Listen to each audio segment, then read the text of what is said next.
populations of tuna have plummeted by over 50%, with the southern Atlantic bluefin on the verge of extinction.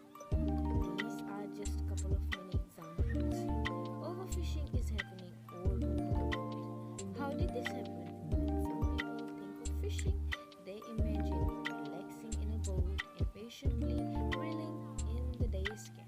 But modern industrial fishing, the kind that stocks our grocery shelves, looks more like warfare in fact.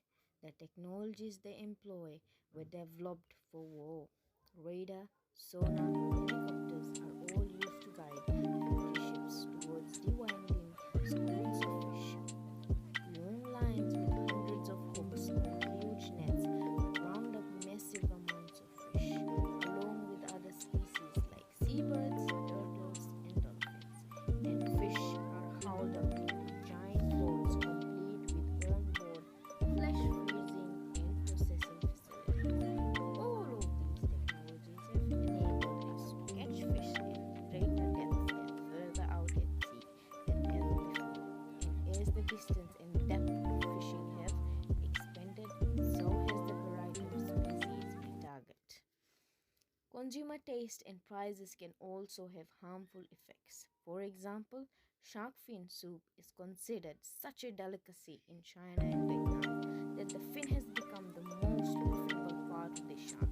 This leads many fishermen to fill their boats with fins, leaving millions of dead sharks behind. Wild fish simply cannot reproduce as fast as 7 billion people can eat them. Fishing also has impacts on broader ecosystems. Wild fish are typically caught by dragging nets the size of a football field along the ocean bottom, disrupting or destroying seafood habitats. The catch is often as little as 5%. The rest is by catch unwanted animals that are thrown back dead. Moving on to the advantages. As the saying goes, more fish, more jobs, more money. There are many advantages of eating fish, which is health beneficial to us. Fish contains omega-3 fatty acid that help in the development of brain tissue. Children who intake fish food may be less likely to develop asthma. Intake of fish reduces the risk of having various kinds of cancer, cardiovascular diseases, depression, inflammatory conditions, which shows the symptoms of rheumatic arthritis, psoriasis damage. Fish food also helps maintain the blood sugar level of diabetic people. Second advantage is as follows. Fisheries and aquaculture supports and provides employment to livelihoods of 10 to 12% of the world's population. Since 1990, employment in the sector has grown at a faster rate. People are being able to earn for the family in various job areas of fish production, fish marketing, processing, and distribution. Thirdly, fish is the source of food produced by byproducts to the people of the village who depend mostly on fish as their source of food for their family. They also tend to sell their catch for the essentials of the household. Having said that, many people rely on fish as their income and source of food, with the fish population decreasing in number and change the size of fish remaining. How they reproduce and the speed at which they mature. Reefs are mostly harmed, which affects the area of production. They largely affect the habitats of fish on reef, which caused poor coral reef health. It causes pollution, which leads to marine imbalance, unsustainable aquaculture. It also causes depletion, which reduces the population in fish. Since there will be less production of fish, that will cause the job opportunities. People will intend to lose jobs, and that will cause poverty. So, what does it look like to give fish a break and let them recover? Protection can take many forms. In national waters, governments can set limits about how, when, where, and how much fishing occurs, with restrictions on certain boats and equipment.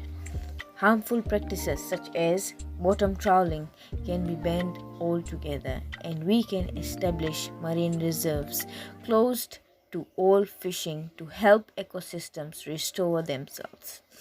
There is also a role for consumer awareness and boycotts to reduce wasteful practices like shark finning and push fishing industries towards more sustainable practices.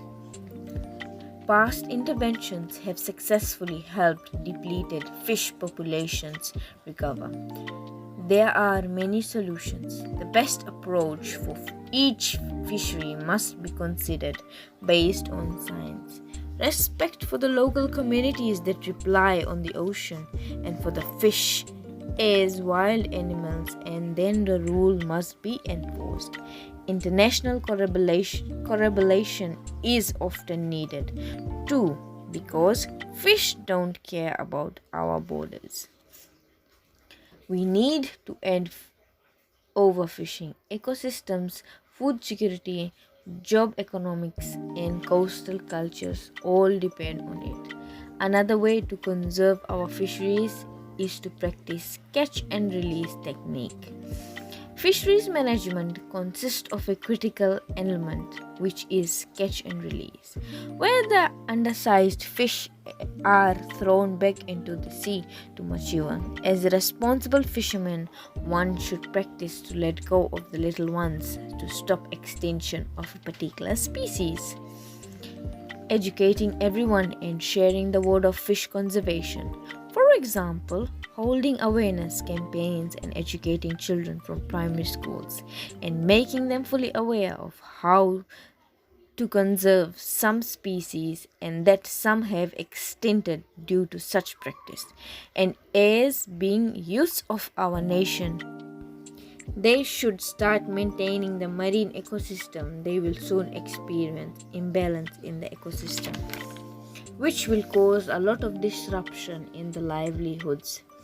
People who fish in large amounts using drift nets should be penalized. There are likely chances that you will lose your possession, and a fine of $25,000 or jail for 1 year will be the final decision. Fish lay enormous number of eggs, but many of these, as well as many young fish, never survive to maturity. It is estimated that a herring lays an average of 100,000 eggs, a cod between 5 and 10 million, and the female oyster something like 60 million eggs within a spawning season. But small fish eat many of the eggs as well as plankton. Larger fish eat the smaller fish, which in turn are caught by the largest marine animals or by men. Without the interference of men, the small fraction of young fish which survives is sufficient to maintain the world fish population. But fishing by men has upset the natural balance. It was once thought that sea fisheries were inexhaustible, and even until the mid-19th century, most people still believed that men would not seriously affect the number of fish. Statistics reveal, however, that with greater efficiency in fishing, there has been a serious depletion of the world's fish and sea mammals. Some common species have now become rare, and in the case of whales, some have been particularly wiped out. No comprehensive statistics are available on the resources of the sea as a whole, but records kept by individual fishing nations show that vigorous exploitation of the sea in any region leads to a decline in catches. Fishermen now have to sail further, and now boats have to be employed to maintain the supply of fish. There are many reasons for the decline of the world's fish hauls. Overfishing, indiscriminate fishing of the immature fish, population of the water by chemical plants and factories, and arrogance of fish culture. If men wish to prevent further loss of this vital resource of human food, especially when human numbers are increasing so fast, fish conservation must be practiced on a global basis. The imposition of measures defined by national authorities can serve a useful function by catalyzing international action and reducing the environmental impacts of domestic consumption. Nevertheless, while doing this mate, I have learned how fish and the ocean are important to us. Thank you.